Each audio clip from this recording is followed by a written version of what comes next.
time, I'll introduce the guys as everyone comes in. So we have Neil here. So Neil is from Pine Research. They sell electrochemical supplies to scientists, electrochemistry scientists. And he is a reluctant influencer, shall I say, after starting a webinar series in COVID, in lockdown, when there wasn't actually much else to do to get the word out to the customers. So he did it pretty organically and learned a lot along the way. So he's here to explain just what he's learned. I also have Andy here. So Andy founded Inside Scientific. They were a company that were very much focused on helping companies, life science and material companies, put on webinars. And they ultimately ended up part of scientist.com. He's now part of Endpoint Preclinical, another company that he's founded.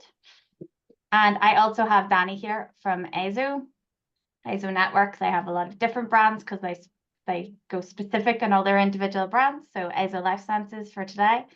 And they do a lot of content for life science and material companies, as well as, again, helping with their webinars. So a lot of experience in the room today. We're going to go through the sort of tips and tricks on putting on a webinar, as well as answering any questions you guys have. So there is a Q&A here.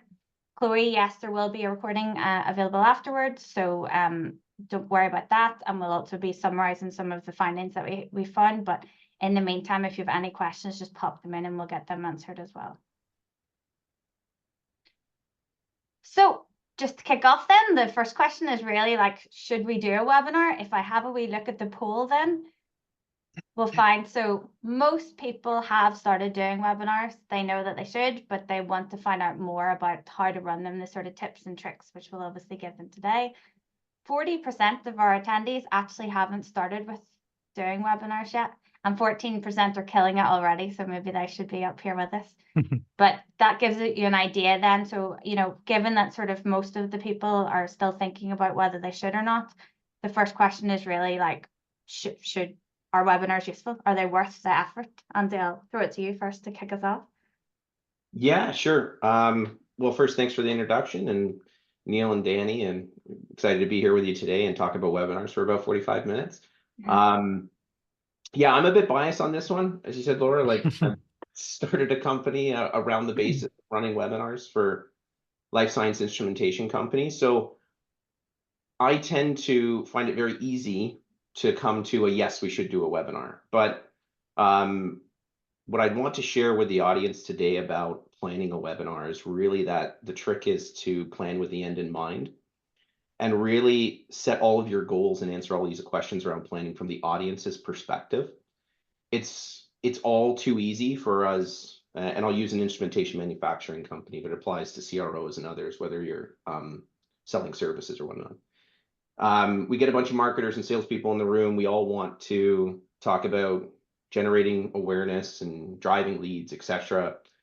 But we have to really take a step back and say we do this for the sake of our audience. So I often would say to our customers coming to us in my past life at Inside Scientific, what are you trying to deliver to your audience? And actually write it that way. Have your team literally write the goals or the learning objectives from the audience's point of view. From there, we can focus less on our business, because at the end of the day, running a scientific webinar is not about your product and your solution. It's about what you can provide your audience. So that's, I guess, my first tip for today. Guys, and what are you? Neil, like from your perspective, like you started this in COVID because what else were you going to do? But you've continued to do it when everything is back. So it obviously worked then. It's worth it. I mean, it's exactly what happened. I had a workshop developed for a particular aspect of electrochemistry. I visited one university, and then it was not possible to visit any universities. And so I figured, what am I going to do with this content? I suppose I will try this webinar thing. I've heard that they're, relatively popular. Just to sort of further your point, Andy, you you said, what can you provide your audience, right? I distill that for me, and this is more specific to my industry and my customers, but it boils down to pedagogy. Really specifically, that is why and what the goal is of a webinar for me specifically. I also fall in line with you, and I hope everybody watching this has the answer of yes, we should do a webinar. Otherwise, I'm not sure why you're here. But you know, for me and for my company and for what the purpose of that workshop that got turned into my webinar and was the genesis of the several webinars I've done since, it is not to sell, it is to teach. Sales is a side effect. So this may not be true for every industry and for every person, but for me, it has been a tremendously effective strategy to not be salesy, so to speak, right? By letting people gain a positive, hopefully, if I've done my job well, impression of myself and of my company and of my products that I happen to be using or talking about. But as a side effect, as I said, of teaching a particular thing that people are interested in, they will then be more receptive to buying something from my company. They're going to think about my company. They're going to think about me. Maybe that sounds strange. I don't mean that weird. But right there, hopefully, folks who are looking to then buy some electrochemistry equipment think, hey, I watched this Pine thing. Let's see what they have to offer. That's the side effect, and we've seen that borne out as well. And that's a goal. Yeah. It's sorry, Laura, it's just an interesting point. What Neil does is he stays top of mind for people because he's, like you just said there, people are going to remember his face. He's coming back. He's doing this a lot. So he becomes associated with that brand. People who are interested will become associated with him and they know who to reach out to. The only other thing I just wanted to add to this point was just going back to what Andy was saying about the audience and how important the audience is. Webinars differ slightly from other forms of content because you've got hopefully a committed and focused audience who have given up an hour of their time to come and listen to you. So it's a sort of a unique opportunity to get sort of one-to-one contact with people. So that's where I think they're such an important part of any sort of content marketing sort of plan. That's a great actually lead on as well to my next question, because honestly, for me personally, I was like webinar, podcast, live stream, they all kind of seem the same to me. I kind of naively thought a podcast was just a webinar that you did more frequently and maybe didn't do as much around it. Neil, I know you do all three. I have a nice wee image here for you if I can get it to load up. Hang on. There we go. It's just a lot of my face, unfortunately. Just a lot of your face. Good, but Neil. again, that's the point, isn't it? You had said that this is an order of difficulty. And again, that was different from what I believed. I thought the podcast would have been more complex, but you're saying the webinar is more difficult? Yeah, so I look forward to a very spirited and contentious debate around this topic. The order you're seeing on the screen is, from my perspective, specific to my company and perhaps my industry. The order from easiest to hardest for me to prepare, as well as least work to most amount of work required. That does not necessarily mean that will be the same for every person in every industry. It also does not directly correlate to which one of these will be the most impactful or the least impactful. Well, which works better? So I actually find, to be honest, the live stream to be, it's not really fair to say this. In some ways, I think the live stream is the most impactful. And the reason for that is a couple fold. So first is the frequency with which I do live streams, which is once a week. I simply do not have the time and the bandwidth to put together a weekly webinar. It takes quite a long time. That's why it's all the way on the right. For me specifically, again, the amount of preparation for a webinar is going to depend on what you're presenting and what your industry is. And I'm not trying to trivialize anybody's industries, but my particular one, as I said, I'm teaching, it's pedagogy, and it's really complex scientific and dense scientific information. And as Andy or Danny, I forget which one of you said, Danny, I think you said, with a webinar, I'm very cognizant that someone is willing, as you all are watching now, an hour-ish of your time in your life to watching us talk at you. That is not to be taken lightly, and that is to be appreciated and valued. And so I want to deliver high-quality content for the people who are willing to give that time. And so it takes a tremendous amount of time for me to develop a webinar because I'm very intentional about everything that I put in it, every slide and every minute that I spend. And so it takes a long time. Now, the impact of that just depends, right? And that's why we'll talk a little later as a sort of foreshadowing here about what topic to pick and what to do. And there are some, strategies for that. But for the live stream in particular, it's more like office hours. So if you've ever in graduate school, your professor has 2 hours where their door is open. You can pop in and out, ask a question, but you don't have to. That's kind of how I have treated the live stream. It is, I'll be perfectly honest, a type of reaching to customers that I was really interested in, wanted to give it a try, and have been delighted in its success for my company, because it is the laziest one of these three. It's phenomenal. It requires And it's YouTube you use and Twitter. I know I've seen people do it on LinkedIn as well. Yeah, there are probably a lot of different ways to handle this, right? I use YouTube and Twitter. Yeah, it's a multi. Andy, Danny, do any of you do LinkedIn? Because that would be the one that I would be interested in. Yeah, so the platform that we use to provide our webinars, you can stream live on LinkedIn and YouTube directly from that. Okay. So we've done that a couple of times. The big difference for me between the three is how the audience is consuming them. So obviously a podcast can be consumed in any sort of part of life. The way Neil's presented it, yeah, left to right probably is the most complicated way and takes up the most time, particularly if the webinar is going to be presentation, teacher focused, because it requires the work that goes into creating those visuals and all the research that's gone before that. If your webinar is a sort of panel discussion like the one we're doing today, then there's a lot of crossover between the three, and there's no reason why the three can't become all three different bits of content from one initial sort of project. But we'll probably talk about that a little bit more later on, I think. Yeah, I'll finish this with just 25 more seconds if I can, which is to say that, again, the order here for me is that way specifically because I treat the live streams kind of like we're treating this webinar today, which is it's sort of formal but relatively informal. Ask some questions, we'll give our opinions based on our expertise. That's how I treat my live streams. And it's been fortunate that enough people show up and have questions to fill 2 hours of content a week for me. It's like free content. I don't prepare almost any, I mean, there's a little bit, but not a lot of preparation.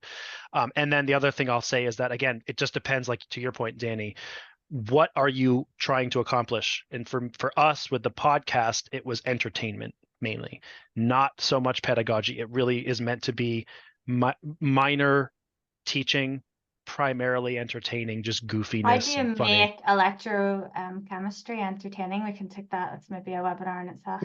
Yeah, well, you're going to have to listen and see if we've accomplished our goal, I guess. My first lesson then from that first step is that I should have been streaming this on YouTube, Twitter, and LinkedIn, because why not? Okay, so it's my first real takeaway that we need to do better. Yes. So we chatted about topic as well. So step 2 is basically before the webinar, and it's a bit of prep then, because it isn't a podcast, so we have to have our live stream. We have to have a think about it. So in terms of picking the topic, Andy, how did you advise your clients to, where did you get them to look? Yeah, I mean, so thinking back, if we were working with an instrumentation manufacturer and saying, okay, we've decided the webinar is the right format, we were usually lean into really ensuring they're clear on what they want to deliver to their audience. So that's back to point 1, right? The next big one was how to identify the appropriate authority on the subject matter. Going back to Neil's comment about we're asking for people's time, typically it's 60 minutes in the science and tech space. I mean, we can easily fill that time. But my advice would be for, internal teams to spend more time on this. If I pulled anything away from more than 10 years of webinaring, don't be afraid to say, sure, that person's great at speaking on this subject, but I'd prefer them on a podcast, or I'd prefer them to do an interview and case study with our team. If we're all having a conversation around content marketing and strategy, we don't just have to say expert webinar. And the reason why I'm stressing that is because a webinar presenter has to be a great presenter. And in science and technology, not everyone is a great presenter. And so just from a planning perspective, I would encourage teams to look at that, but then look at those other content pieces, podcasts, as I say, content, case study, written word, and still bring those experts into your plan, but just be discerning with your speakers. Because that's actually one reason to not do a podcast. If I can think of it, or sorry, not do a webinar, is that it's the right topic, it's the right time. You know, you want to build that educational material for your audience, but you just not quite have the right mix of presenters, if you will. Does that make sense? Yeah. Just to add on, Laura, the number one question I get asked is what makes a webinar good, engaging, etc. And the number one thing is always the quality of the person who's going to be speaking the most.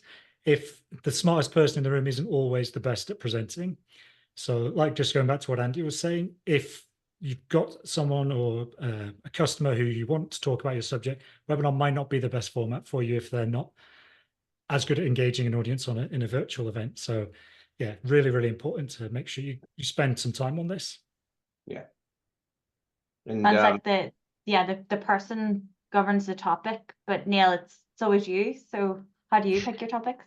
Well, I'm just an expert in everything, so it's easy. Yeah, that's an excellent point. And actually, to your exact points, Danny and Andy, I have been very intentional personally because and to be fair, I'm not the only one who does this because I'm so spectacular. It's because my company has like 7 people, well, a few more, but anyway, we're a small company. The point is I have to do a lot of different things because we're a small company, and so it's fun. I really like it. It's a fun challenge, but there's kind of nobody else to do these.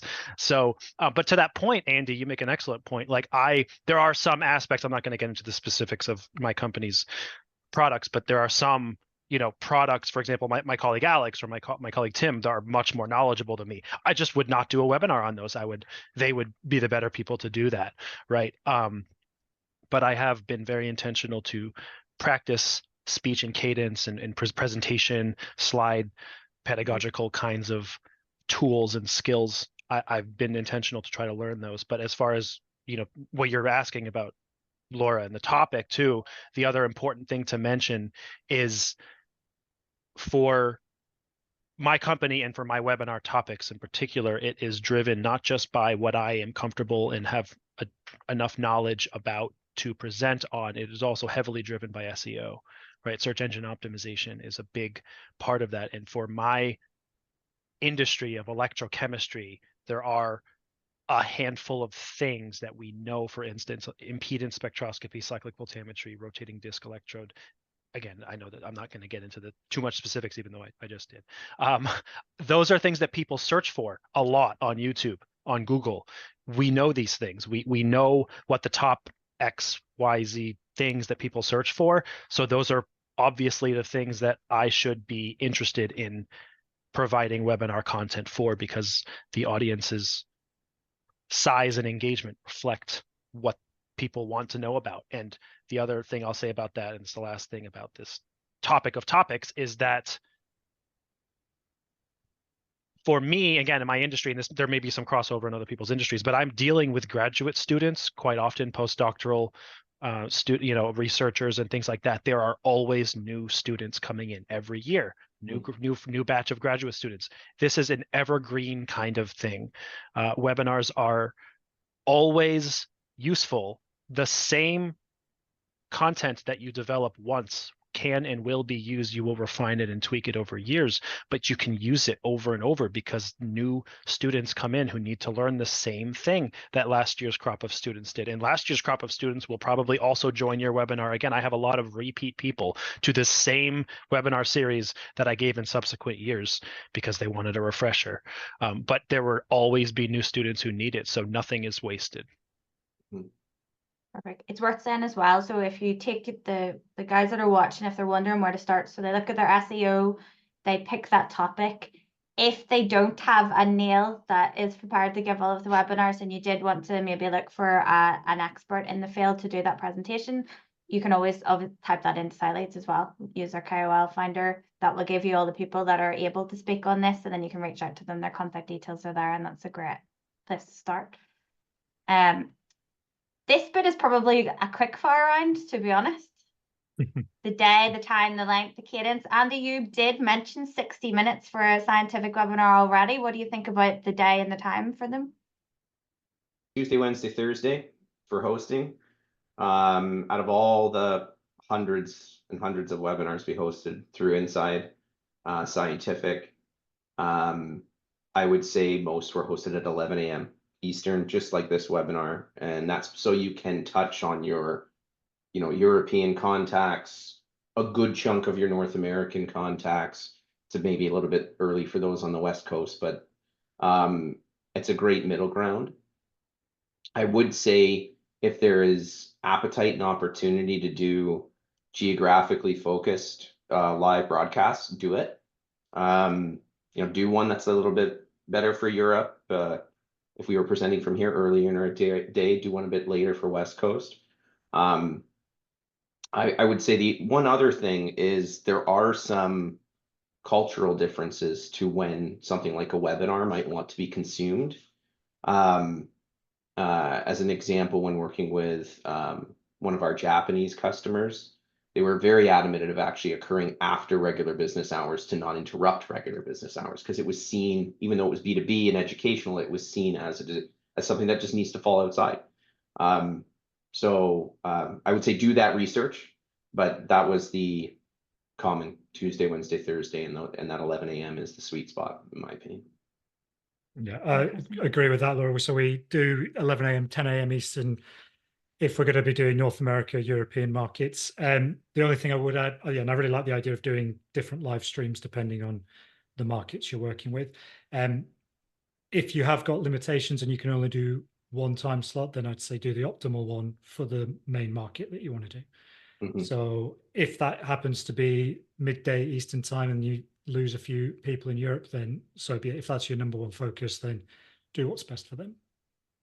What do you think on timing or length, Danny? Because we found actually when we put it in for 60 minutes, we got less people attending because it looked like, whoa, that's an hour. Whereas if you stick it in for 45 minutes, people are like, I could do that. Yeah, so quite often we don't actually write the length of time. So we book out an hour always, but okay. So whenever we do sort of product-based, sort of product demo style webinars, they tend to be a bit shorter because it's sort of a 10-minute demonstration of 20 minutes of Q&A. But we always have the hour blocked out. But I think, I always say to clients, use as much time as you need, but not more. So don't feel the need to fill out the hour just for the sake of it.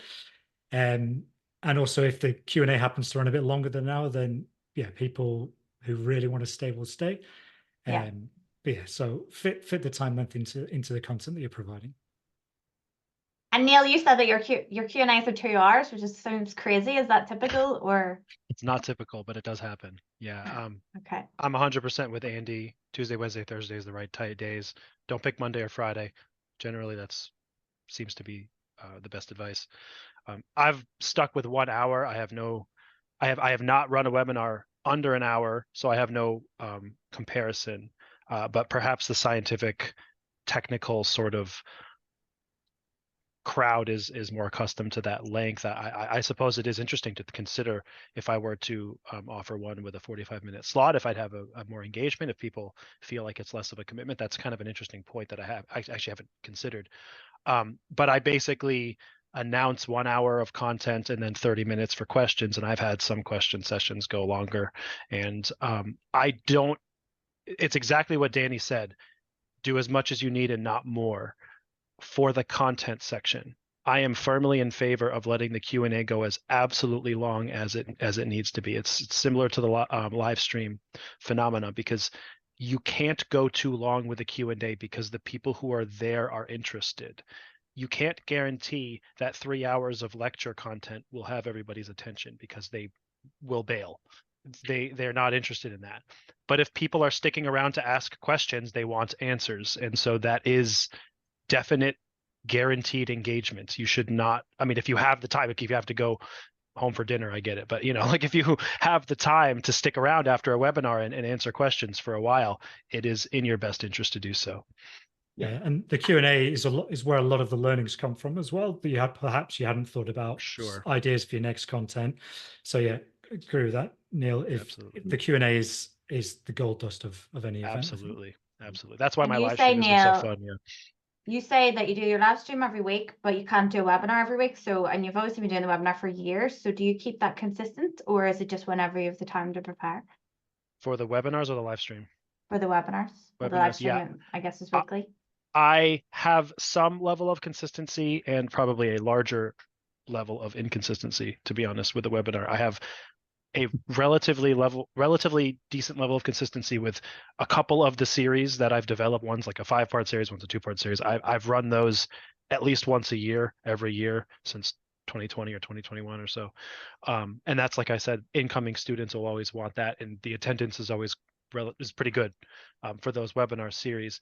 The inconsistency comes that I have had, I don't know, half a dozen or so like unique new webinar contents, whatever, delivered. And I always want to do those with a greater level of frequency, but I simply, it's just hard. It's hard to develop the time. I'm currently developing the next one now, and I've spent the last couple weeks in any spare minutes that I've had trying to run experiments to see if it works. And so far it doesn't. So it takes a while just to that point, right? And what would you advise clients, Andy? Like, what is the sweet spot in terms of how often should we commit to these? Yeah, I think this is very subjective based on, again, what are the objectives? I would start with, what's your addressable market size? How big is your company? If you have one product or service and you're very niche, maybe webinaring once or twice a year is great, because we're talking about face time in front of clients and prospects, building brand authority. One comparison I used to use regularly with instrumentation manufacturers that had multiple products is, I would say, how many shows do you go to a year? And why do you go to those shows, right? And then we would what do you spend on those shows as well? Yeah, we got into that as well. Yeah. And I know you do as well with the team, Danny, right? But yeah, it's just to create a baseline. So you can say at those shows, you're informally having conversation and engagement with interested parties or people that are clearly within your addressable market. So we're just being proactive in creating that online when we talk about webinar planning and cadence. I know for those instrumentation companies I now consult with, I try to get them thinking about talking at least a quarter, and that can be on different product lines, different services. But going back to something Neil talked about, or we all kind of talked about with format, and it came out of the conversation of live stream versus webinar for me. But Neil, you use the term evergreen content, and again, for our audience, what that is it's that you rinse and repeat it and you deliver that same presentation, if you will, because it's fundamental. So every company, and I'll just stick to instrumentation stuff right now, has evergreen fundamental PowerPoint presentations or lectures, things like theory of operation. It doesn't change, right? Often the instrumentations don't change or evolve for years. So any newcomer wants to consume that. If you are to take smaller subjects, put them into, say, 15-minute digestible chunks, still do it in a webinar, it doesn't change. You could be doing that every 2 weeks, certainly every month. So the cadence goes way up. Naturally, in my experience, what goes down is the number of registration and engagements.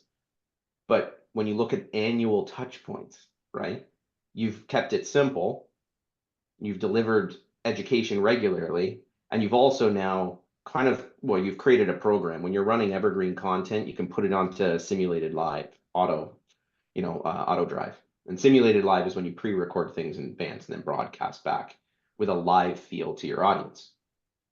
And then you just jump on at the end. Right. Yeah. So, we're mixing a few things here, technology, what you can do, but just on the subject of cadence, another space where if you start with how addressable market, how much do we want to be kind of engaging them? And then are we planning this big webinar, 1 hour, bringing key opinion leaders, lots of work, Neil, the way you described, like you have to put time in. Naturally, those are going to be fewer over the course of a year. But if we're running more of an evergreen, repeatable type of delivery, I would say increase the frequency. Treat it more like how you plan your live streams. Yeah. Right? Yeah. It's an optimization game between saturation and obsolescence because they forget you. So if you do it too often, they're like, this guy again, whatever. But if you wait way too long, they're like, who is this guy again? So you have to balance between those. And I think probably you're right, Andy. It depends on the content, like you said, whether it's the repeatable or not, whatever.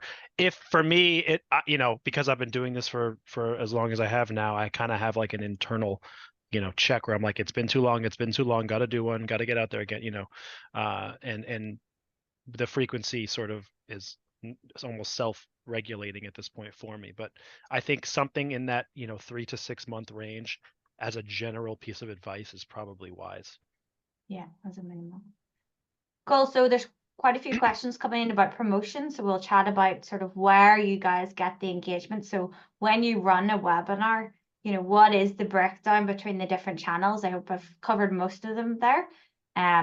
So I know, Neil, you'd actually given us some stats when it comes to email for your last one, just to give people an idea of that sort of baseline. Yeah. So I know we'll hear from Danny and Andy as well on the different types of promotion. For me, email has been the lifeblood of promotion. We also do social media blasts and promotion on our website and things like that. But sending out emails has been the vast, far and away biggest gainer of registrations and attendees for my webinars. And this is my plug, unpaid, so take it for what it's worth, for SciLeads, because my company is a customer of SciLeads, and we have been for 50 years now at this point. It's been a while. In any case, when Laura gives me advice, I generally take it because she's brilliant, and I have been using SciLeads to aggregate contacts in the scientific electrochemical community for years, mainly from trade shows that we've attended. I've aggregated those, and I previously, on the left, you see in this case study, my December 2023 webinar, I emailed a very large list of people that I've been aggregating over years of trade shows and webinar attendances and all these kinds of things. And these are somewhat representative numbers. So if these numbers appear depressing, they shouldn't. It's actually relatively reasonable. You email, however many thousand people, and you get 30% to open it. That's actually pretty good. Marketing kinds of emails, 10, 20, 30% is pretty typical. The click isn't that big of a deal, but it's just a metric that, a lot of these kinds of MailChimp and other sorts of emailing platforms will track. Click to the registration or what have you, right? And then I basically tried to take a metric of, for the number of emails that I sent, how many people registered and how many people attended, because you always have a little bit fewer people attend than register. That's normal. People forget, or they got other stuff to do, or they watch the recording later. And the long and short of this is that using SciLeads has been really effective in this way, because this long running aggregated list, the danger of it is twofold. One is that some of the emails are no longer valid because this person is no longer at that university, and there's no way to tell other than after the fact. You might get a bounced email or something like that, or you don't get a bounced email, but it just goes to a mailbox that's filling up forever because that person isn't at that university, and so it's not current. And that's the second thing, is that it's money, right? Sending emails often costs money. If you're using a platform that has credits or X amount of cents or dollars per email, whatever it is, this is company money to do this kind of marketing. And so Laura suggested, hey, why don't you just use SciLeads, search for, within the last, pick a time frame, 6 months, 12 months, for whatever terms that are, pertinent to the webinar I'm giving or my company in general, get a list that is, active to this exact moment in time, and just email them, see what happens. And I took her advice, but because I'm a rebel, I also added people who had attended my previous webinars, because I can't really listen to other people completely. It's just who I am. I don't know what that says about me. But in any case, on the right, you'll see that Laura's strategy was tremendously more effective. I emailed fewer people and got about the same or more registrations. And so anyway, this is just kind of, I guess, twofold, right? The first is to say that emailing is a very effective way to get people to attend your webinars. And then number two is that SciLeads has really been phenomenal. I mean, without it, I probably wouldn't be able to do the webinars full stop, because getting your face, your name, and your products in front of your customers' faces is everything. right? Especially post-COVID. And being able to find those people has been critical. And we have our own CRM and things like that, but SciLeads is constantly aggregating at a rate that exceeds my company's ability. And so it's been really, really tremendously useful for me to be able to use those resources. Laura, just before we move on to phone, I just wanted to add something to email. I wasn't even going to go through them individually. I was just going to say, yeah, what are your big ones? So yeah, so email, yes. So yeah, ASA, we've sent millions and millions and millions of emails, and we still find that for webinars, it's somewhere between 70 and 75% email webinar signups come from either a targeted email or a newsletter sponsorship. So a huge channel. The only thing I wanted to add, yeah, completely agree with the relevant list is better than a big list. Personalization really important. Is the other thing I just add is the content of those emails. We try to avoid sending the same email 3, 4, 5 times. We try to change it up each time. So, but the first one might be a personal invitation. The second one might focus on the speaker. The third one might focus on something else to do with that event. So we try to change it up each time. So when it's landing in their inbox, something new for them to consider if they haven't already signed up. And another interesting point that I thought the audience might find relevant is we've been testing a lot of plain text emails versus emails with graphics recently. Using both for a webinar campaign, and the plain text emails are doing pretty good so far. So something to consider if you haven't done that already. That was another one of Laura's advice to my company. Like, I'm smiling. I love it. 5 years ago, 6, we used to send these flowery. Oh my gosh. Yeah. I remember talking with you forever about this. We used to send these big picture-y kind of emails to folks. And it's like, I don't care what sale you're having. And so Laura was like, just send a text like you're talking to your cousin or something, right? And it was like, hey, I'm doing a webinar. Hope to see you there. Bye. You know, like, I mean, that's silly, right? But basically stripped down, no frills. And we have had metrics it's not even comparable. So much higher, like order of magnitude higher with that approach. So Danny, that's a perfect advice there. Yeah, I'm pretty sure I got that off Laura when we interviewed her for a podcast sure. a few couple of years ago. That's right. We made a snippet of it, and I just kept seeing it over and over again. Single-handedly ruining emails, making them more boring. In terms of, we have a question here as well in terms of that sort of cadence. So you're saying, Danny, you sent 3 sort of updates. In my experience, actually, if you start promoting the webinar too far in advance, you do get more signups, but you get fewer people attend because, you know, so actually we find that even like a week or so is a fine sort of time frame. What do you guys think in terms of that sort of no more than a week? No more than a week. Yeah. A week is borderline too long. People will forget in 25 minutes what you've told them. I think answering this question is different when you are planning your own webinars as an organization or working with a publisher or a content producer platform like Layzell Network or Insight Scientific or anybody. Simple thing is, as an independent organization, you're communicating with your prospects, your customers. That rate of frequency is different, or that communication is different. You know, are you sending them really flowery, beautiful HTML emails that they're not engaging? Are you sending quick messages? This is what we're up to. So I think you can be more timely and quick leading up to your webinar and still have impact when you're really talking to a smaller addressable community from an email marketing perspective than, like Danny said, like Layzell sends millions of emails, right? And there's a cadence to that, right? And there's an expectation built into it, like their subscribers and viewers. So at least speaking from my experience, we were 3-4 weeks before a webinar as a company that did a lot of webinars to make sure that we could space messaging out, because it was always about webinars. We had to be very focused on who we were engaging, cardiovascular scientists versus neuroscientists, right? You don't want to cross those messages because they're not going to be interested in the content. You definitely saw an uptick closer to, and an interesting when the pandemic came around, we had to extend out longer, even to 6 weeks. But you have to remember, we're acting as an events like producer at that point. So it's okay for us to be like, this is kind of far out, but as a subscriber, we're letting you know so you can be well in advance of getting it in your calendar, because you maybe do that regularly to consume this type of content from our company. So Yeah. simply put, just be aware of that, right? I mean, there's going to be differences based on who's sending the email, in my opinion. Yeah. I want to Laura- just conscious of time here in terms of we need to talk about the actual webinar itself. I know, so we're using Zoom for this because I didn't even consider that, you know, there'd be something else. It's just something that we had already. Do you guys have a better tool that you would advise for people that are kind of getting started? So Danny, you had mentioned one that I'd never heard of.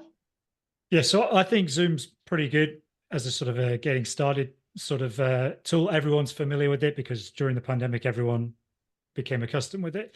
So yeah, Zoom's fine. We use, and it was a recommendation from Andy actually, and we used to work with those guys. We use a tool called BigMarker. It's sort of very modern interface, very easy to use, really good for onboarding speakers. Audience engagement is really good as well. And then for marketers, the analytics are really sort of top rate. Other things we've looked at on 24, again, is very robust. Just had a call with a company called Riverside before we jumped on, and they've got some pretty cool features now where you can bring on speakers, like audience members in real time. They'll use an AI software to make sure their connection's working nicely, and then they can come and ask their question to the presenters live. That might be something of interest to you, Neil, actually, for the way you're running things. But yeah, BigMarker is a product and software that ticks all the boxes for us.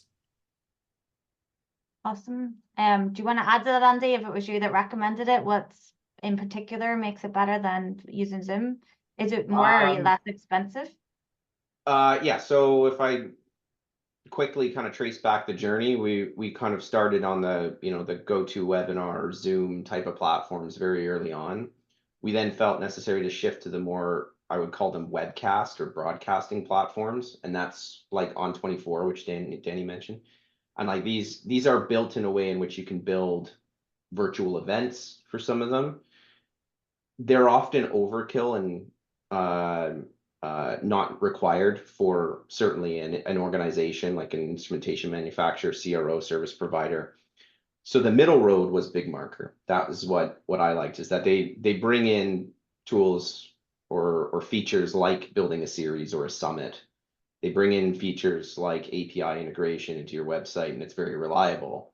And you know, Zoom and others are getting there too. I think the big one for me is you have to decide whether you're going to get into that broadcasting game, like running simulated live events. And if you want the webinar platform to be based off of screen share, like what we're doing right now, or uploading content and replaying it to an audience. Because when you make that decision, if you go with the broadcast tools route, that's when you get exposed to proper things like, or the proper way to do simulated live, or you know, evergreen repeats, or multi-times. Like you can be running a webinar 2 times and it's pre-recorded, right? Jump into the Q&A. You can do that more effectively, in my experience, with a tool like that versus a Zoom. Yeah. Right. Yeah. So. And I think, Andy, you made a really good point when we met a few days ago, just to go through this, is whatever tool you do use, really get into the weeds with it, learn it, because there's all sorts of little things that you might forget to do ahead of a live event. One of the cool features that BigMarker's just released is there's now like an AI chatbot that helps you set up. So if you've made a mistake in the setup process, it will say, hey, look, you haven't set this to the right, whatever. So that's quite a cool feature. My only thoughts on Zoom is that because it's such a big company now, and because so many people are using it, in terms of AI development, they might be a leader because they've got the investment, they've got the infrastructure. So going forward, that might be something to keep an eye on. One of the questions as well is that, yeah, Jeanette's made a good point that, you know, because people are familiar with Zoom, it's not a weird thing. You know, they don't think it's like a random like scam link or something. So that's another reason why we've stuck with Zoom, is just sort of tried and tested, even though it may not have the bells and whistles. Yeah, I will say this, in my opinion, is tailing off. The pandemic kind of peaked as that point where everyone had to get on the technology bandwagon. We all figured out our, you know, headsets and our webcams. Like, can you guys remember trying to do a meeting pre-pandemic with people? And it was like, how long did we figure out how to just get connected and hear each other? And that still happens comically, but in a way, I was relieved as Insight Scientific grew to see that the audience, a traditionally conservative audience of scientists around the world, were leaning into technology. So, Jenna, I think it's a good point. I would say don't be worried too much. We're more in a space now where people are figuring it out, and they're making it to their webinar, regardless of what platform you're on. Yeah, and a lot of the good software is now browser based as well, so it's usually just a one click takes you. Correct. Whereas before, I think you still have to download an app for GoToWebinar perhaps, and a couple of the Teams others. also. Yeah, Yeah. so Yeah. that's obviously Another an extra bit of another friction. drop for Big Marker. Another it's web based. Yeah, the platform, I'll just add briefly, I use a platform for my webinars called Crowdcast. They're not as many crazy bells and whistles either, but for the price, for the ability to work in a browser, they've been terrific, and their customer service is there's nobody better that I have found. They respond to inquiries on their chat, online chat feature within like 30 minutes. It's insane, no matter what time zone you're in. It's incredible. And I have, Janetta, to your question, I have not found it to be an impediment that people have trouble. In fact, it's actually the opposite. Because Crowdcast is browser based, it allows you to enter the sort of green room before webinar space, and people will put chat messages like happy to be here, or looking forward to it in 3 days, or I have a question before, like they'll type into the chat, and it just stays there. And so when I enter the webinar, there's already a bit of engagement before the webinar even starts. It's terrific. Yeah, Neil, I absolutely, that's one of the main things we like about Big Marker as well, is you have the pre-event area where you can be playing a video, the chat can start. Yep. Yeah, absolutely agree with that.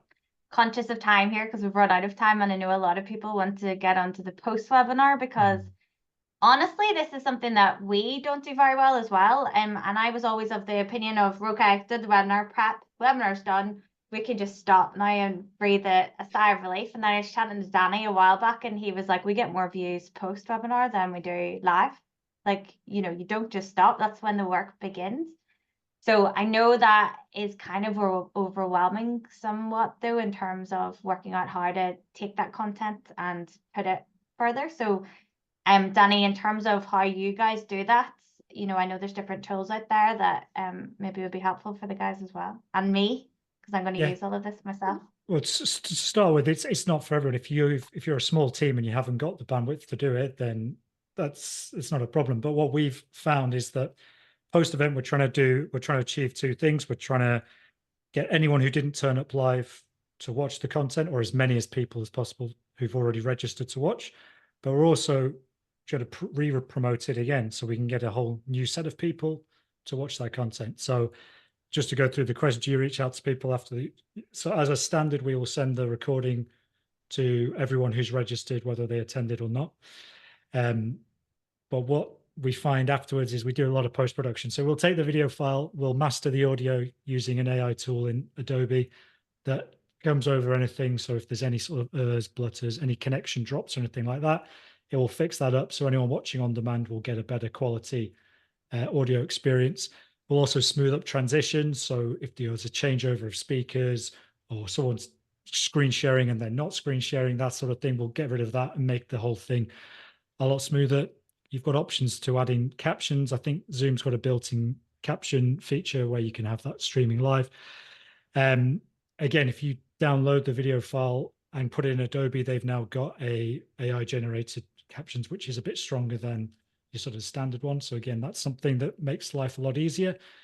If you want to go to what we were saying before about different markets, if you want to have captions in different languages, that used to require translating it or taking the transcript, making sure the transcript's correct in English, then getting a translator. That first part can now be done pretty much by AI, and then it just goes to a sort of a professional, to a subject expert / native speaker to proof it in the other language.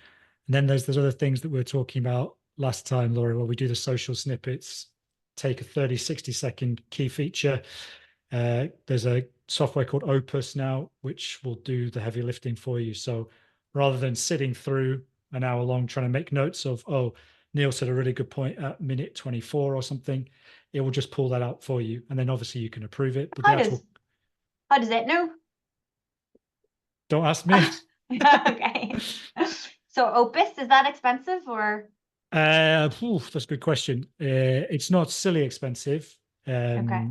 It's called Opus. So I've got We'll send it in the slides. yeah, I've got a PDF that I can share with you, Laura, and you can send it off to everyone. That basically Awesome. runs through the things we do. But Yeah. there's so many things you can do with the content, post-event, blog posts, social snippets. Andy used to send the Q&A into podcasts, of what I can remember as well. So Yeah. there's a lot of things you can do. Yeah, and that's the thing to hear, is that, I mean, you made the point, it depends on the team size, but regardless of the size of the bench that's now available to work with the content, you have a piece, let's just stick with the 60 minutes, that typically is just full of education. So it's a real shame to not look at it and say, how can we create derivative content for this? And even if you're just creating some social snippets and saying, yeah, here's some key things, now go watch, because you're going to provide access on demand, open access or gated, that there's different strategies there, but this is how to extend the life and value of a webinar, and a lot goes into it. So it's really important, in my opinion. Neil, yeah, and Neil, there's a question for you here as well in terms of your live streams, not your webinars. Do you make them on demand? Do you get engagement for a live stream afterwards? Yes. So to answer that question and address the current slide, so my live streams are done through a program called Restream, which is just kind of a facilitating streaming program. It's web-based. I don't know that it's not really an application, but anyway, it's in a browser, and it simultaneously flings it to YouTube and Twitter so that I'm live on both of those at the same time. The answer to the question is yes, surprisingly. To be honest, my idea for the live stream in the very beginning, which at this point I'm doing one again tomorrow because it's every Friday. It's the 50th episode. I've done it for almost a year at this point. And my idea was twofold. Like I said before, to be perfectly honest, this is the laziest form of content I can think of. I just show up every week and sit there for 2 hours like a professor for office hours. And if people show up and ask questions on demand, I will have content, and I don't have to prepare anything because I don't know what their questions will be. There's a danger there, obviously, which happens, and that's where being honest makes the most difference. Like when someone asks me a question about a topic that I just don't know, I don't pretend to know the answer. But, I hopefully am relatively well knowledgeable about my field, that when customers do ask a question, that I can give them an answer and explain this concept to them or whatever it is. I figured, let's just try this. And if this works and I get on-demand engagement, that's a tremendous tool to get my face in front of our customers regularly, right? That requires no preparation like a webinar does or a podcast does. And it has been that way. On demand for webinars is not really a thing so much unless you also live stream your webinar on YouTube, which you can do. I have done. I do get some sort of day of on demand. They didn't register. And I know there's some questions about the registration process we can talk about or answer that question too. But basically, webinars are not so much of an on-demand medium because you want to collect information about your audience, and that requires registration. Yeah, just to add a little bit to that. So depending on the platform you're using, a lot of the data you can get in a live webinar, you can also get in the on-demand version as well. So the way we try to position our on-demand recordings or whatever is that the experience for the audience be almost identical as if they were turning up live. The only major difference be they obviously don't get their questions asked in real time, but we'll have it set up so that question can go directly to the speaker or to the company that's organizing the event, and they can pass it on. just whilst I'm on as well, Laura, there's a question about the AI tool I was talking about, touching up the webinar. That's built into Adobe Premiere Pro. It's a fairly new thing and worth checking out if you use that platform. We'll send out the list of the different tools as well in the slides when we send out after. So we'll get them. I'll get a list from the guys of the different tools that we've mentioned on this so that we can get it out to everyone, get the links out. Any Laura, recommendations for you, Andy? Sorry, yeah. Well, yeah, actually, I just wanted to, I don't think we've addressed Andrew's question, and we could maybe following the webinar with more detail, but it was how do you measure ROI? And I wanted to talk about something that we really encouraged our customers to do with us back at Insight, and it was to create off of the report some sort of ranking system, right? So it starts with initially they registered, attended, they attended and were an engaged attendee. They participated in polls. What did they answer in polls? And you can see if you just follow that track, you can create a ranking system. I think this is incredibly important because then teams can say, everyone deserves our follow-up and attention, but these individuals need this attention. And it kind of comes full circle to what do you do after a webinar?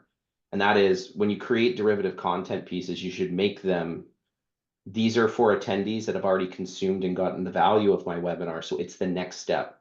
And actually, this is where you can be a little bit more salesy. You can put in call to actions to, are you ready to book a meeting? Do you want a demo? Because they've shown you they're very interested in this. They want to learn. On the flip side, if someone's a registrant, they've at least shown you interest in the subject matter. So we have to maybe go back to square one and say, do you need to consume this content, that these educational concepts in a simpler way? Here's the link to the webinar, but maybe you want access to the slides so you can skim through. Maybe you want access to a quick summary of all the learning details. We made that as well. Again, all pieces, but do the ranking system so you can also speak to ROI. And you can also properly kind of compartmentalize your follow-up, if that makes sense. Yeah, just to add on to that, I agree with everything Andy just said, but having different segments or different buckets or whatever, the one thing we found is to not let anyone just give all of the leads straight to the sales team, because the sales team isn't going to want to reach out to people who have just registered and then show no other intent level whatsoever. You've got to sort of measure it on levels of intent. It's absolutely number one. Perfect. Anything to add on that, Neil, before we wrap up? I mean, you get a lot of attendees to yours. You don't, I'm sure, ring them all the next day. I am with you, Laura. The post-webinar efforts are minimal to negligible for me. It's probably because you're doing it all, Neil. I have a lot. I have a lot on my plate. I appreciate you backing me up, Andy. Maybe my boss will watch this, and no.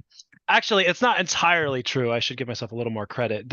The post tools efforts, whatever you want to say, that I do is that one of the side benefits of live streaming a webinar, or a live stream for that matter, to YouTube is that it exists permanently as a video on our YouTube channel. And one of the ROIs that we use is that we have most of our content on YouTube is free, searchable. We're always trying to get that to rank higher in SEO. My colleague Alex, to pitch him out here, he's the main driver of that. He's phenomenal. He edits our videos. He's really great at this. But to that point, our videos ranking high and our content, live streams, and webinars existing on YouTube is that, for us anyway, the mechanism for, hey, check it out. Mostly that happens organically for me, partly again because of the time that I have, or the lack thereof, of emailing folks after the webinar. It's more they email me. I actually get more emails. Hey, I either missed your webinar because I was busy, or I watched it and I'd like to watch it again. Can you send me the slides or the recording? And previously we did whatever we did, but now because we're basically live streaming it straight to YouTube, it's like I just send them a link to our YouTube channel, or the video itself. And so that is a really easy way to get people to engage with the content afterwards. And then, sorry, the last thing which I remember is the ROI part of it is that live streams are free, and they remain free in a folder on our YouTube channel, basically of videos, but the webinars remain free for a couple of weeks, and then they go behind a paywall. So YouTube has monetization, of course, like a lot of social media outlets do, and the you can pay for membership, and we have people, again, astonishingly, we thought we'd try this, and we've got people who like us enough or value our content enough that, you know, for example, they email me 3 months after a webinar saying, hey, I ran into this. It looks like you gave a webinar. Can I watch it? And it's like, absolutely. It's, you know, X dollars a month to be a member. You can do it for a month. You can do it forever or whatever, you know, and it's just built into YouTube, right? So it's we don't have to really work on the architecture of payment plans and all that. It's just on YouTube. The video's there, the recording's there. Join our page if you'd like. You can watch it, and we get revenue from that every month. So while the exact ROI is difficult, right? How many dollars, when I can know how much I spent on, you know, sending emails, right? And how many hours of my time, it's a little nebulous to a certain extent, but there's at least some value coming in from those kinds of, you know, subsequent views that we can quantify. Awesome. Okay. So thank you so much, guys. We're out of time now, but it was amazing to get all those tips, even for me. I will be putting a lot of them in for our next webinar series. I will take your advice as well and use those tools to put the recording on, get a slide deck, and see if I can chop some stuff up and use it in social media snippets. So if anyone sees it on LinkedIn that we've done it, there you go. We've done what we said we're going to do. Thanks so much for your time today. Thanks for everyone watching. And as I say, we'll get those, and a lot of questions coming in about the different tools mentioned. We'll get that out to everyone today.